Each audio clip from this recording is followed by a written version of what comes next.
रखना, एक बार में क्लियर नहीं होता, एक बार में क्लियर समय लगता है इन चीज़ों को आने में। इनके लिए बताते हैं, निरंतर बताते हैं, योग वशिष्ठ को भी बताते हैं, जिनकी रुचि इस तरफ हो जाती है। पहले सबसे पहले कहते हैं कि जो ड्यूटियाँ आप कर रहे हो वो निरंतर करते हैं, इससे बिल्कुल कभी मदद नहीं। परिवार की, समाज की जो आपकी ड्यूटीज हैं सबसे पहले उनका निर्वाह करते हैं। दूसरी बात क्या कहते हैं कि बुरी संगत और बुरे पदार्थों से दूर रखो। इसके मार्ग पूरा बने हुए हैं, बुरी संगत बुरे पदार्थ को भी हम सब चाहते हैं, जिसके कारण हमारे अंदर लालच हो जाता है, दूसरा हो जाता है, किसी की तरफ ले जाते हैं। थोड़ा सा कुछ देर के लिए उनसे दूर रहो। अगर जीवन में परिवर्तन लाना है, अगर जीवन में विकास चाहना है, बुरे पदार्थ से खाना पीना होगा, जो सेहत के लिए, शरीर के लिए चाहिए उसका उपयोग करना, सैर करना, स्वास्थ्य को चाहिए ऐसा। फिर तीसरा बताते हैं शास्त्रों का अध्ययन और संतों का संग करना, अच्छी चीजें पढ़ना, अच्छी और ढेर भरा हुआ पड़ा है हमारे पास, जो अच्छा ज्ञान जीवन चरित्र के बारे में बताते हैं, लेकिन हम खींचते हैं उल्टी सीधी चीजों को पढ़ने बैठ जाते हैं। तो अगर हम वाकई में परिवर्तन चाहते हैं तो उसके लिए अध्ययन करना होगा, साधना करने की, जाकर ठीक है। फिर चौथा उसके बाद बताते हैं नियम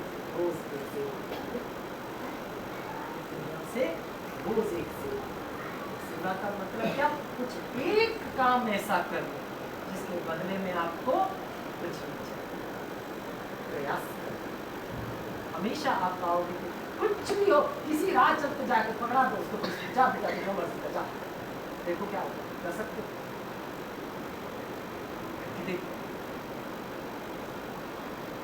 आप समझ रहे क्या किया, कुछ ऐसा एक कार्य जिसके बदले में आपको कुछ एक सेवा, एक ऐसा कर, किसी के दिल में खुशी हो जाए, किसी को आनंदित करना, किसी को कुछ एक ऐसा था, कुछ ना कुछ ऐसा।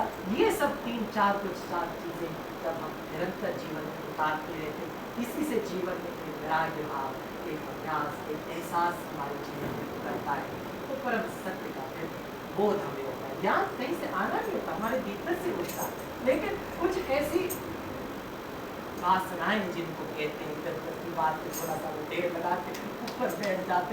सूर्य को कोई नहीं छिपा सकता, बस एक हल्का सा बादल ऐसा आ जाता, लगता है सूर्य ढक गया, वो हल्का सा बादल ही, सूर्य को कोई नहीं छिपा सकता, वो सूर्य आप सबके भीतर विराजमान है ऐसा। लेकिन कभी कभी छोटे छोटे बादल आ जाते तो हमको लगता है कि सूर्य है नहीं, उसी को फर्क नहीं पड़ता, बादल आए और आगे चले गए तो कोई फर्क नहीं पड़ता। हाँ, सूर्य तो रहता है। तो ऐसा करते रहने से फिर परम एहसास जब होता है कि मैं कौन हूँ, तब व्यक्ति अपने आप को मुक्त एहसास करता है, जानता है कि ये सब खेल है, इसको खेलना है, ये सब परमात्मा है, कुछ सेवाएं कर्तव्य करने के लिए बाकी है। मुझे आनंद से अपने कर्तव्य और कर्म को जब हम आनंद से करते हैं तो आप मुक्त हो जाते हैं। जब भी आप अपने कर्तव्य और अपने कर्म को अंदर रंजिश लेकर के करते हो तो आप बंधे हुए। सच है ना ये बात? जो कुछ भी आप कर रहे हो, जहां आप हो, जो आपकी ड्यूटी हो, उसी को हंसते खेलते करना शुरू कर दो, देखो आप आजाद उसी पल आप आजाद हो जाओ, पूरी तरह स्वीकार कर दो कि मेरी ये अवस्था, मेरे ये लोग, मेरा ये हालत, और मुझे ये सेवा करनी है, देखो कैसे आजाद हो जाओ। सच है कि नहीं है? लेकिन हम जब तने रहते हैं, ये ठीक नहीं, वो ठीक नहीं, सब ठीक कर लेंगे तो बन जाते, वही समस्या। मुझे ऐसे भी होता है ना, जैसे घर में हमने सत्संग जाना, मैं हाँ घर में कोई चाय मांगता है, हमें चाय तो नहीं है कि मैं लेट हो रहा हूँ, मैं चली गई पीछे, उसको चाय मैंने नहीं दी, वो चाय मैं साथ लेके चली गई, ताकि तो नहीं आई ना प्रभु जी, जो घर वाले हैं ऊपर खाके फिर जाते कुछ इच्छा उनकी, कोई कुछ मांग रहे हैं, हम नहीं दे, हमें लेट हो रहे हैं, वो गलत है प्रभु जी। सबसे बड़ी साधना है, सबसे बड़ी साधना है अपने कर्मों को हंसते हंसते करना। इससे बड़ी साधना कोई नहीं, इससे बड़ा तप कोई नहीं। समझिए ना? तो यही सब हमारे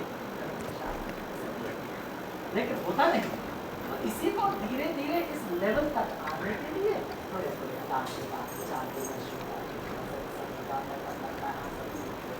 तो लगता है वो तो बड़े सुखी एक नहीं तो किस घूम रही हो और समस्या हो जाती है। जब ऐसे बैठते हैं तो लगता है नहीं सभी एक जैसे, सभी के जीवन में सबके जीवन में मौजूद है। हाँ, हालात थोड़े थोड़े अलग हैं, लेकिन सुख और दुख तो सबके जीवन में है। कोई प्राणी नहीं जो इनसे बचा। संसार तो सुख और दुख इनकी अपनी तरीके से हम कहते हैं, अज्ञानवश इनको सुख और दुख कहते हैं। एक काम का समय, एक आराम का समय, सुख का समय थोड़ा आराम का समय, दुख का समय थोड़ा काम का समय। काम का समय मतलब कुछ और विकास है, कुछ और जानना है, कुछ और करना है,